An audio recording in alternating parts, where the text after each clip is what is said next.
In a dark morgue, the body of Nemo is being pushed inside a cold cabinet. Suddenly he wakes up, only to find himself drowning in his car, but soon the moment changes again to him waking up in a tub, only to find a man shooting him. Next he wakes up in a strange capsule inside a space station that suddenly explodes. As Nemo dies again, he wakes up in a post-apocalyptic hospital where Dr. Feldman is watching over him. Nemo insists he's 34 years old and that he's in 2009, but Feldman corrects him, explaining the year as 2092 and that Nemo is actually 118. To prove it, he gives Nemo a mirror and a very advanced newspaper with moving pictures so Nemo can finally see himself all old and wrinkly. Nemo closes his eyes and wakes up in his old home, surrounded by his lovely family. However, he feels like doesn't belong here, and he calls his kids the wrong name. At that moment an envelope arrives and Nemo opens it to find a picture of himself with a different family. As his kids call him out for using the wrong names, Nemo zones out again and wakes up in another house, resting near the pool. The kids from the picture are here and so is his wife Jean, who comes to check on him because he doesn't look well. She announces his friends from work are here, but Nemo doesn't pay attention to them. His eyes are on the television screen where the news is showing a car accident on the bridge. Suddenly everything begins moving backward and Nemo finds himself as a driver on that bridge, and next to him he finds Anna as his bride. They are driving behind a truck, and the vehicle explodes as he saw on the news. Now Nemo wakes up again in the futuristic hospital. It's then revealed that Nemo is actually the last mortal man to live on Earth, and there are no records of him anywhere. The rest of humanity has conquered mortality through the endless renewal of cells. They don't even get frisky anymore, and owning a pet pig is a sign of status. Now everyone is following the news of Nemo as if it was a reality show and a famous TV host decides to put out a controversial poll. The public will decide if they'll allow Nemo to die naturally or they'll keep him alive with new technology. Nemo hates the flying camera that spies on him and gives it the finger, then he closes the window to keep it away. Wanting some answers, Feldman begins using hypnosis to get Nemo to try to remember how he got here. Nemo closes his eyes and suddenly finds himself inside a creepy facility where everyone is wearing the same clothes and has the same bedroom. Freaking out at the sight, Nemo runs outside and looks at various signs, thinking they're trying to tell him something. Suddenly a few guards drag him back inside as Feldman tells him to go further back in his memories. Now Nemo is a little baby hanging out with the other children before they're born. At that age, everyone has a whole knowledge of their future, but when the time comes to be born, the angels of oblivion touch their lips to make them forget. However, the angels accidentally skip Nemo, and he's born with the skill to predict all his possible futures. The babies are allowed to choose their families, and after looking at a variety of offers that go from nice to weirdos, Nemo chooses a gentle couple just because the woman smells nice and the man shares a nice story about how he met his wife by bumping into her on the streets, which he believes was thanks to the butterfly effect. Nemo grows into a child quite happily, with his parents always making sure he feels loved. Back in the future, old Nemo wakes up to find a journalist entering his room. Visits are supposed to be forbidden, but he knows a nurse that sneaked him in. To make Nemo feel more comfortable, he took an old recorder from a museum, and he is here to ask Nemo about what life was like before immortality. Nemo begins telling him details about the old society like pollution, cigarettes, meat, and actual reproduction. Then he begins sharing his own story. The first memory is of Nemo working as a young adult in a television studio, where he narrates educational videos. He talks about the creation of the universe and the concept of time, which makes him think about what it was like to grow up seeing all his possible futures. Every choice he has to make is a pain, and whenever he walks by the three prettiest girls in town, he can see himself marrying all three of them. These are Jean, Elise, and Anna, who have already been seen in his other memories. One day, Nemo has a dream of his father accidentally running over a woman with a child. When he wakes up, Nemo tries to warn his father, but it's too late. The man has left the car badly parked and now the vehicle is going downhill, crushing the mother and the baby. The father is left in a very depressed state, and Nemo tries to tell his mother about the fact he can see the future, but his mother doesn't believe him and says he's only experiencing déjà vu. When Nemo goes to his first swimming lesson, he gets very nervous when he sees Anna and hides behind a door to watch her swim, feeling how he slowly falls in love with her. After everyone is gone, Nemo jumps in the pool, but since he missed the lesson he can't swim.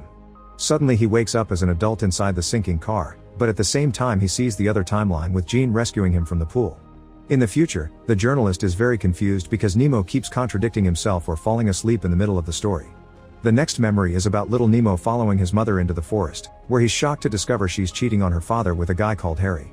After his mother leaves, Nemo follows Harry, and he's upset to find out he's Anna's father. From then on, Nemo's parents keep on arguing every day, until eventually they decide they're getting a divorce. Later at a train station, his parents tell Nemo he has to choose whom to live with. Nemo loves them both and doesn't know what to choose, but as the train starts taking off, Nemo can't help running after it to reach his mother. At first he manages to make it and jumps inside to reunite with his mom, but soon the image changes to him missing the train and his father hugging him. This is the point where Nemo's life splits into two clear timelines. In the future, the journalist insists that Nemo couldn't have lived both, not understanding all the options are real. During his life with his mother, Nemo grows up to be a brooding rebellious teenager with no friends.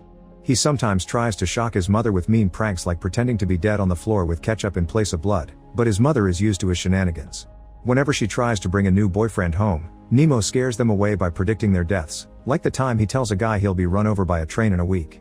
Afterward, Nemo ignores his mother's scolding by jumping off the window, but the mom knows there's a roof outside and he's fine. The next day at school, an older Anna joins Nemo's class, and Nemo realizes he still likes her. Later, when everyone goes to the beach, Anna asks him to swim together, but Nemo scares her away by calling everyone idiots. This makes Nemo see a future where his adult self runs into Anna at the train station, but she's married with kids and barely says hi before leaving. Using a picture to remember the beach day again, teenager Nemo decides to change his answer and tells Anna that he can't swim. Anna decides to keep him company, and this choice greatly impacts him later. Nemo's mother and Harry decide to live together, and now Nemo and Anna are step-siblings.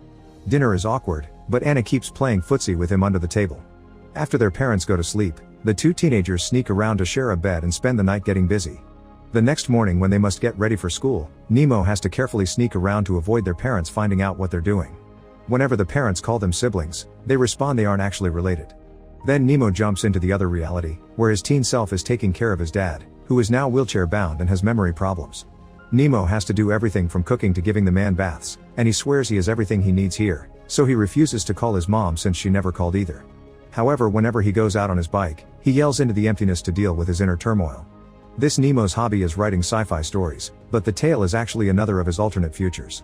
In that timeline, an adult Nemo is under cryosleep in a space station that is traveling to Mars, and machines take care of the entire crew. This teen Nemo makes choices by throwing a coin. One night he decides to go to the school dance and finds Elise making a scene with her much older boyfriend Stefano. She has a panic attack in the middle of the dance floor, but then she stands up as if nothing had happened and approaches Nemo to ask him to come with her since she remembers him from their childhood days. Outside, a crying Elise needs a distraction, so Nemo tells her some interesting facts he knows about Mars. This makes Elise ask him to swear he'll spread her ashes on Mars one day. Nemo tries to kiss her, but Elise pulls back, saying she isn't a good person because of how her mental problems make her act. Nemo doesn't care and tries again, but as soon as their lips brush, Elise runs away. Suddenly the memories jump to another timeline again. Here Nemo, the TV narrator, is married to Anna and they have a family together. After work, Nemo begins driving away, but when he reaches the road, he accidentally hits an animal and the vehicle falls into the ocean, indicating this is the drowning memory from before and this is where one of his many timelines end.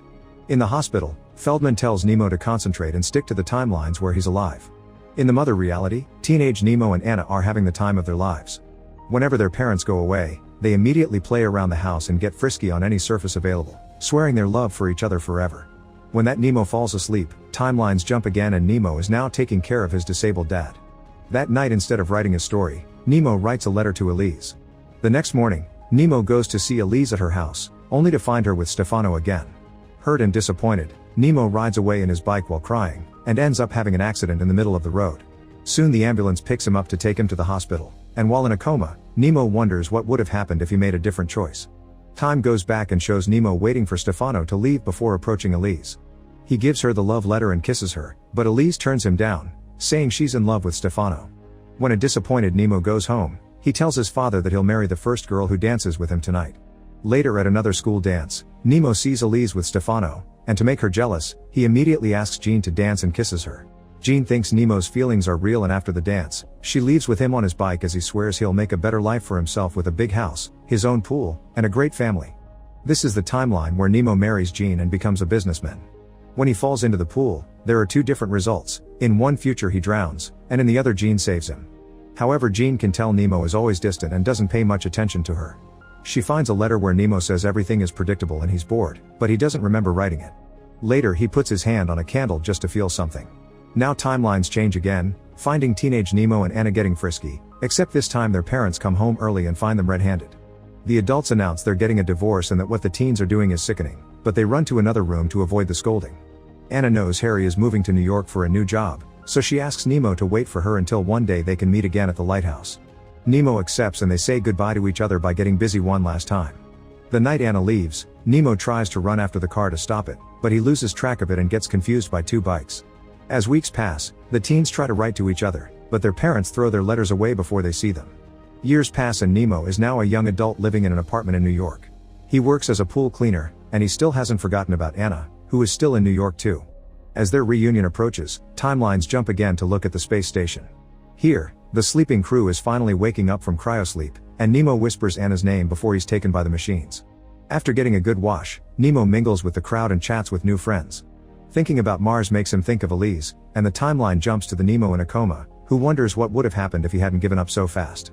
Time rewinds to the moment Elise says she's in love with Stefano, but this time Nemo kisses her again and makes her choose him.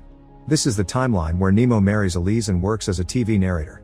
In one future they have the accident on the bridge, but in the other they get a house and have a family. However, Elise still has mental health issues and almost never leaves the bed.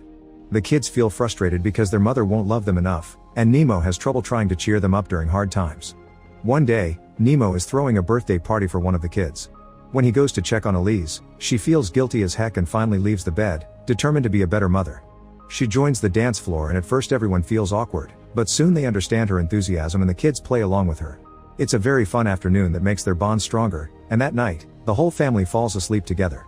However, the next day, Nemo finds Elise having a breakdown under the rain in the middle of the street. All the neighbors are watching them, but Nemo ignores them and he brings Elise inside, promising to always take care of her.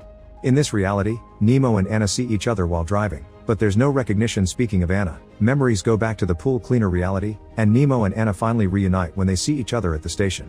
They immediately go to Nemo's apartment to have some adult fun together, but after they're done, Anna explains they must take it slow because she isn't ready to jump back into their relationship yet, since she had thought she already lost him and now she's afraid of love. Anna gives Nemo her number and tells him to call her in 2 days so they can meet at the lighthouse. However, after Anna leaves, it starts to rain and the water falls on the piece of paper, ruining Anna's number. In the future, old Nemo explains that day it rained because of the butterfly effect behind a Brazilian man that boiled an egg. Refusing to give up, young Nemo goes to the bench in front of the lighthouse and sleeps there every day, waiting for Anna to show up. One time he wakes up when he feels her hand on his hair, but sadly it's only a dream. Still desperate, Nemo draws a circle around the spot he saw her at.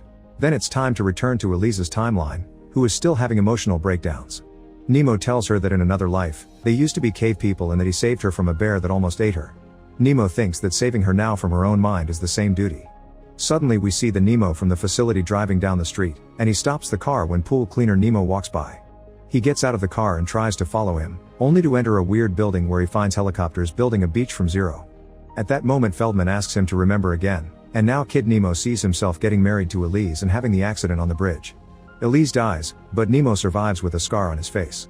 This Nemo never recovers from the psychological damage though, and he keeps Elise's ashes at home while he works at taking pictures and videos of animals and plants going through decomposition. In the reality with an alive Elise, she says she's tired of Nemo loving the car more than her, so Nemo lights the car on fire to prove his love. At that moment the constructors of reality pass by and Nemo finds himself with Jean again, who is crying. She's learned from their lawyer that he's left all his assets under Jean's name, making her think he's planning something crazy. Not being able to take it anymore, Nemo gets his old coin and leaves the house, deciding to live by the coin again so he can feel something. After the coin tells him not to end things in front of a train, Nemo goes to the airport and sees a man waiting for Mr. Jones. Nemo pretends he's Jones and he's taken to a fancy hotel, where he tries his best to look like the man on the ID. This is the reality where he's in the bathtub, and when he comes out, he finds a hitman shooting him thinking he's Jones. His body is buried in the middle of the forest, but eventually the cops find it and Jean has to recognize him in tears.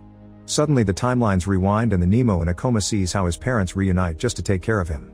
He also sees himself writing and this takes him to the timeline of Mars, where he and the rest of the crew are going on a ride on the red planet. It turns out this is the timeline with the dead Elise, and Nemo is keeping his promise by spreading her ashes all over the land. Meanwhile in the timeline with alive Elise, she has another breakdown and says she still loves Stefano. Nemo doesn't believe her and hugs her, saying he loves her, causing Elise to apologize and say I love you in return. However, when Nemo falls asleep, Elise abandons her family without saying a word. A little Nemo is now in a metaphorical theater watching how Elise becomes a hairstylist. She comes across Stefano again, but she doesn't recognize him and he leaves without a proper reunion. Meanwhile in the timeline with the dead Elise, Nemo discovers someone else had the car accident instead of him. Since the victim is a friend from work, Nemo goes to the funeral and discovers the man's widow is Anna. He approaches her to offer his condolences, but nothing else happens. A few days later, he shows up at Anna's home and proposes they could share their experience over having lost a loved one, but Anna is scared by having a stranger coming onto her and turns him down.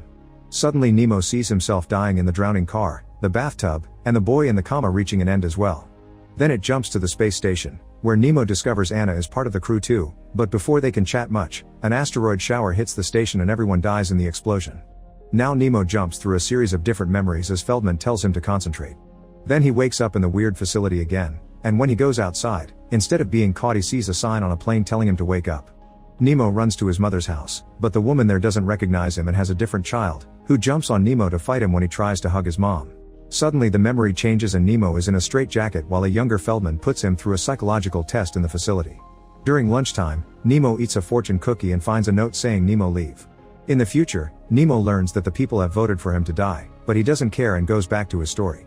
In the facility, Nemo puts the note together with a sign, telling him to leave now. As soon as he makes it outside, he sees messages everywhere. A sign tells him to read the news, a newspaper tells him to look at the end of the street, and when he does, he sees the Hollywood sign telling him to call a certain number. Nemo dials the number and hears his father's voice, but he thinks it's just a prank. Afterward, Nemo runs to his old home, which is in ruins. Under all the dust, he finds a disc that he puts inside the DVD player and discovers a recorded message from his old self. Old Nemo can guess everything young Nemo is going to say and answers accordingly. He also predicts Nemo will fall on a broken chair. Then old Nemo explains that this strange world is a reality where Nemo was never born, because of many reasons. Maybe his parents never met, or maybe his seed never made it to an egg, or maybe his parents died younger. Young Nemo's consciousness is stuck in some sort of limbo, but old Nemo says Anna made some calculations and young Nemo must stay alive until 5:50 a.m. on February 12, 2092. Then Nemo runs out of the house and sees a giant foot stomp on the building to destroy it. As the facility doctors take him away, the future is shown again, with the journalist ending the recording at 5:41. The man is very confused, and old Nemo explains neither of them nor the city exist, they're all the imaginations of a 9-year-old boy faced with an impossible choice. That day at the train station, Kid Nemo finds himself having to make an impossible choice, so all these memories are him looking at all the futures to decide correctly. However, there isn't such a thing as a wrong choice, so in the end, Kid Nemo decides not to choose at all and runs away from both parents. As the vision of the future begins coming apart, old Nemo lies on his bed and dies on camera while saying Anna's name. Meanwhile, the adult Nemo sleeping by the lighthouse finally meets with Anna and they reunite with a hug. The universe comes to a stop and every single timeline begins rewinding until it goes back to little Nemo and his lack of choice, which gets his parents back together. This allows him to stay with Kid Anna and they spend their childhood reverse skips rocks together. Make sure to subscribe and turn on notifications so you can watch more videos like this. Thanks for watching.